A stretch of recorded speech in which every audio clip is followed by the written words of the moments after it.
¿Cómo están, amigos? Bienvenidos a esta segunda parte de nuestra conexión que le he titulado Renovados y Transformados. Claro, por medio de la poderosa palabra de Dios. Y estamos tocando asuntos que debieran ser vitales y de real importancia para todos los hijos de Dios en las naciones de la tierra.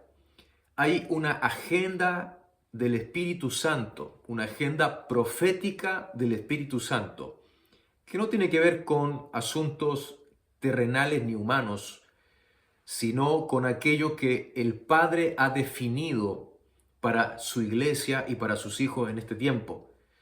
Y hago memoria de lo que Pablo nos dice en Romanos capítulo 8, versículo 19, donde él nos dice que el anhelo ardiente de toda la creación es el aguardar por la manifestación de los hijos de Dios. Y aquí tenemos que tomar un poquito de cuidado al definir hijos de Dios, porque sabemos que Pablo en esta expresión no se estaba refiriendo a cualquier hijo de Dios, sino que él está hablando de los hijos huíos. Los hijos huíos que el griego o en el griego define a la madurez, hijos maduros. La creación no está esperando por cualquier tipo de manifestación, sino por la manifestación de los entendidos, de los hijos maduros en el espíritu. Hay ciertas preguntas que deberíamos hacernos y que ya no tienen que ver con asuntos de pecado ni de salvación. Allí hemos perdido mucho tiempo discutiendo ciertos asuntos que nos han impedido continuar creciendo. Hemos dado vuelta en los mismos conceptos, discutiendo por los mismos aspectos teológicos, pero no hemos podido llegar a producir el fruto que el Señor espera. Lo que el Señor espera es que emerja una generación de hijos maduros y entendidos. El Señor está detrás de una cosa solamente, y es manifestar su propósito, su deseo, su beneplácito, que se cumpla. Y entonces para esto hoy hay un cuerpo vivo, orgánico, hijos de Dios renacidos en el Espíritu, que no son seguidores de Jesús, que son portadores de la vida de Cristo. Y es aquí donde estamos siendo retados por el Señor, siendo incomodados, pero a la misma vez llevados por su Espíritu a este crecimiento. Hablar de la salvación es hablar de un asunto muy profundo que en realidad lo encierra todo. El Señor no solo nos salvó porque Él no quiere que vayamos al infierno. El Señor nos salvó porque Él nos amó de tal manera que Él quiere que nosotros volvamos a ser parte de Él. Él quiere que volvamos a ser parte de su familia, de su naturaleza. Es que en realidad ese fue el plan inicial. Y Dios se propuso en sí mismo de reunir todas las cosas, reconciliar todas las cosas en Cristo, a fin de que su propósito eterno se cumpliera. Además de esto, Dios quiere que volvamos a funcionar en su propósito y para su propósito eterno. Y aquí está entonces el asunto medular de la salvación.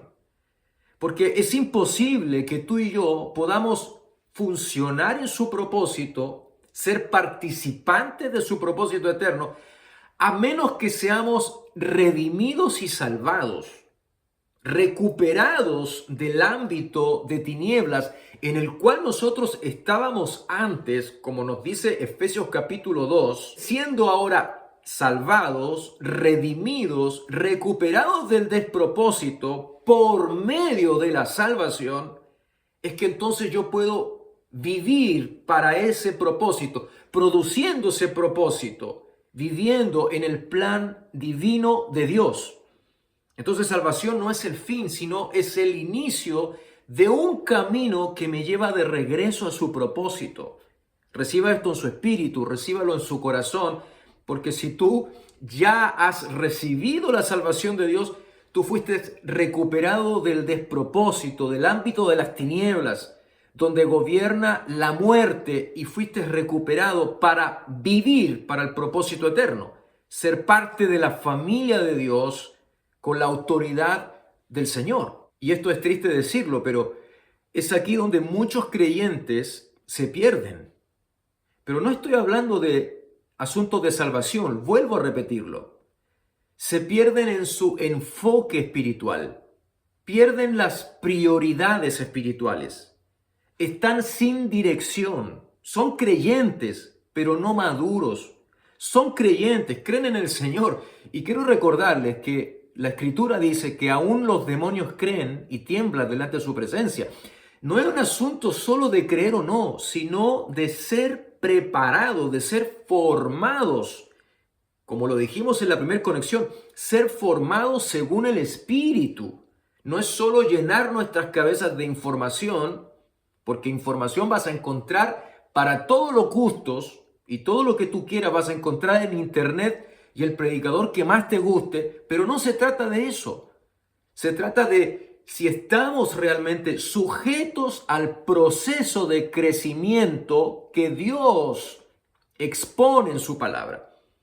Entonces nos conformamos con que, se convirtió al Señor, qué bueno, que ahora venga el culto, que ahora venga el culto, que aprenda la liturgia, que aprenda a decir gloria a Dios, que aprenda los cánticos y con eso nos conformamos. El apóstol Pablo nos presenta algo extraordinario que creo que en muchos lugares se está ignorando y necesitamos recuperarlo. Cuando Pablo habla de las oficinas ministeriales, yo sé que esto en algunos lugares genera anticuerpos, pero no porque algunos han manoseado esto, porque eso es literal. Algunos han manoseado esto, algunos han manipulado esto. No por eso significa que debemos invalidarlo. Esto es parte del diseño divino.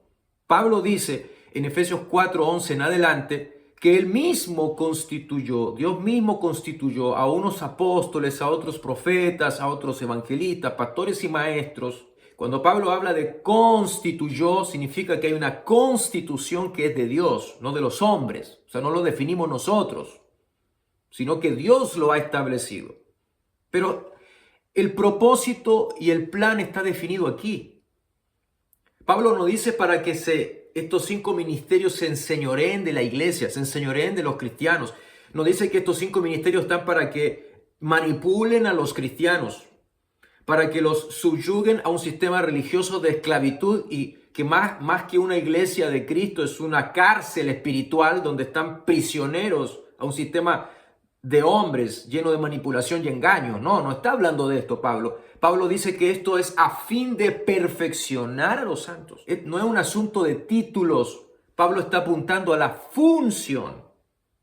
Por eso yo soy un convencido, y aprovecho de decir esto, soy un convencido de que hubieron muchos pastores que fueron apóstoles y nunca lo supieron. Porque su función fue exactamente la función de un apóstol que edifica, que pone el fundamento. Ya no estamos poniendo nuevos fundamentos, el fundamento ya fue puesto de una vez y para siempre, pero los creyentes son ignorantes, hemos tenido carencia de entender el fundamento. Esa palabra ignorantes o ignorancia yo sé que ofende y suena fuerte, pero no debiera causarnos molestia o inquietud, al contrario, debería estimularnos. Pablo dice a fin de perfeccionar a los santos para la obra del ministerio. O sea, los santos están activos en la obra del ministerio, porque son perfeccionados para la obra del ministerio, para la edificación del cuerpo de Cristo. ¿Ok? Y aquí viene lo más medular, versículo 13, hasta que todos lleguemos a la unidad de la fe. Todos necesitamos llegar a la unidad de la fe y del conocimiento del Hijo de Dios, a un varón perfecto, a la medida de la estatura de la plenitud de Cristo, para que ya no seamos niños fluctuantes, llevados por doquiera de todo viento de doctrina, por estratagemas de hombres que para engañar emplean con astucia las artimañas del error, sino que siguiendo la verdad en amor, crezcamos en todo en aquel que es la cabeza, esto es Cristo. Todo esto tiene una funcionalidad, un objetivo final, que es que todos lleguemos. Siempre lo digo, no vale que yo llegue y yo llegue solo. No vale que tú llegues y tú llegues solo. Y vuelvo a repetirlo, no estamos hablando de asuntos de salvación, de cielo o infierno. Estamos hablando de asuntos de madurez, edificación para nuestra perfección en la asignación como hijos de Dios. Eso para Pablo era preocupante. Esto era el enfoque que ellos vivían en la iglesia del primer siglo. Todos tenemos que llegar a la unidad de la fe, viendo lo mismo, entendiendo lo mismo, entender las cosas como Cristo las ha concebido. Esto parece algo imposible, pero cuando Cristo se revele a nosotros y crezcamos en aquel que es la plenitud de todas las cosas, que nuestro espíritu podamos ver al Señor y que ese sea nuestro enfoque, todo lo demás comienza a perder importancia. Todo lo demás comienza a ocupar un lugar más inferior, tercer, cuarto, quinto lugar, porque se nos revela su plenitud, su persona. Cuando Pablo fue encontrado por el Señor, en Hechos capítulo 9, a Pablo se le reveló el Cristo glorificado, aquel que está a la diestra del Padre y que gobierna sobre todas las cosas. O sea, cuando Pablo vio a Cristo en su espíritu, él ya no ve un personaje de la historia, él ve la plenitud de todas las cosas, en quien habitó toda la plenitud de la deidad. Eso es lo que nosotros tenemos que ver, entender, recibir en nuestro espíritu, percibirlo, ver al Señor como Pablo también lo vio. Si esto está siendo forjado en nuestros ámbitos, si esto está siendo trabajado, si esto es nuestra prioridad como iglesia y como hijos de Dios, entonces vamos a acceder a la madurez. Por eso en el versículo 14 dice, para que ya no seamos